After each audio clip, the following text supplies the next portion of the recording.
Welcome to all of my friends. It is Andrew here from Apple Insider.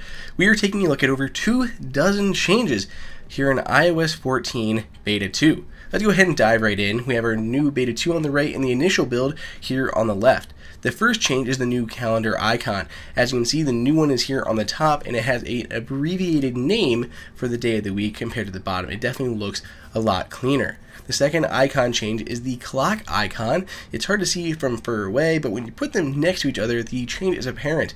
Apple has definitely made the hands thicker in the new one, again, there on the top. Widgets, of course, are a big thing in iOS 14, and Apple's continued to improve them in the second beta.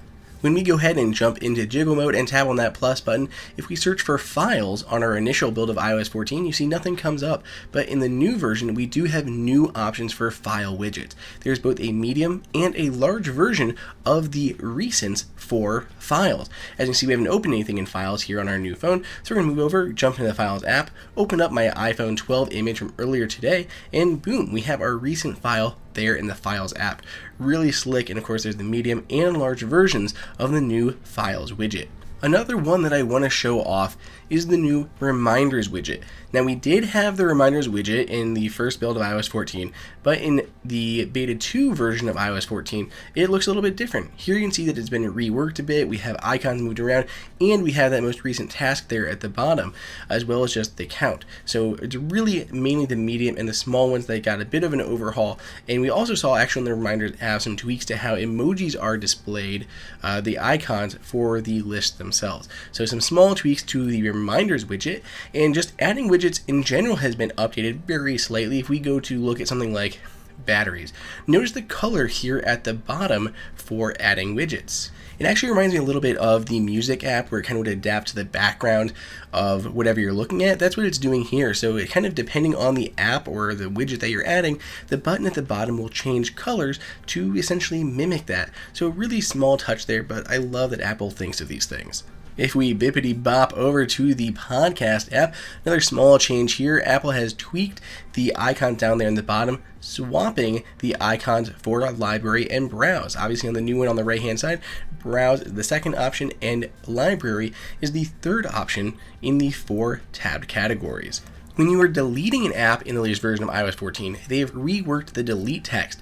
Now, even though I did it on the feedback app, it was a terrible example because it's not the same as all the other ones. It still actually has the delete button there, but add to library has changed to remove from home screen. So if you tap on that, it'll keep it in the library, but remove it from your home screen. And of course, delete is still an option on either version, just you can't remove Feedback Assistant from beta, of course.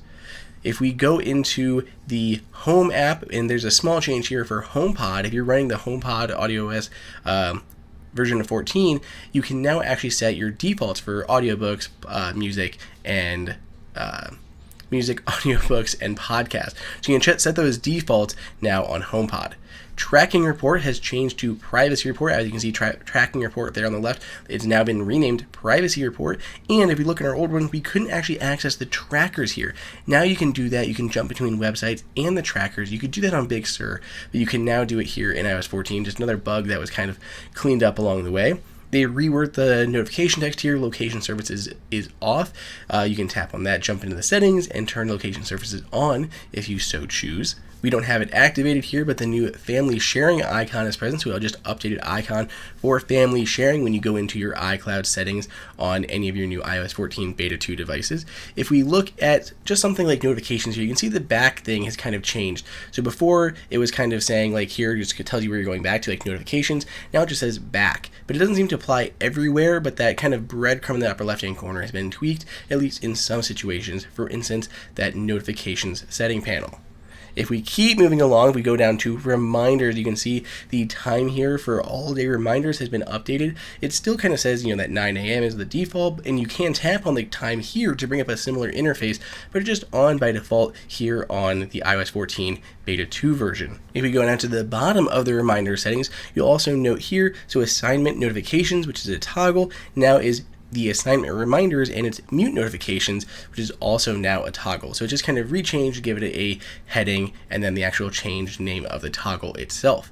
Going into the maps option, we saw this and we're not sure if this is consistent, maybe just because we haven't reported anything on our version of maps here, but that follow up by email is not a toggle inside of the new version of maps on iOS 14 beta 2. It's just something we were wondering there. Let us know down below in the comments if you noticed that on yours as well. If we go into music, there's no option to show Apple Music. That was a toggle in the first beta, but it's not here in beta 2 of iOS 14. And down at the bottom, we have a new privacy option, Apple Music and Privacy. Pulled it up and it brings up all that privacy information. You do not see that in iOS 14 beta 1. Speaking of that new kind of privacy panel, if we go back a second and go into the news section, you'll notice here that that is also an option. We have this newsletter and privacy as a new privacy information piece here. Pull it up, gives you all that privacy information. Just goes along with the Apple News and Privacy. Now there's newsletters and privacy as well. In beta 1, when you would go into the phone option here, there was no icons for incoming calls and announced calls, but in beta 2, we have new icons to go along with. You see that green one and the red one there, they look very nice, so I'm glad that those have been added this beta time. Now, if you use mentions inside of the Messages app, you can see they are now highlighted in blue. It's much easier to see when someone mentions your name. If you're in the Music app, there's now haptic feedback whenever you're pressing any of the buttons, back, forward, any of those. You'll notice that little subtle vibration as you're kind of clicking those buttons. And whenever you're pasting something from a different device, it won't just say from a device. It'll actually tell you the device that it was pasted from. So in this case, Safari from Andrew's Mac Pro. But that pretty much covers it. Those are all the changes we found so far. But I want to hear from you guys. If you found more changes, let me know down below in the comments, or let me know on Twitter at Andrew_OSU. Hey everyone, did you guys like that video? Be sure to click on that like button so we can create content that we know that you guys want to see. And follow Apple Insider on all social media channels. If you want the best prices on any Apple gear, check out the Apple Insider Price Guide that is updated daily. And until next time, we'll see you later.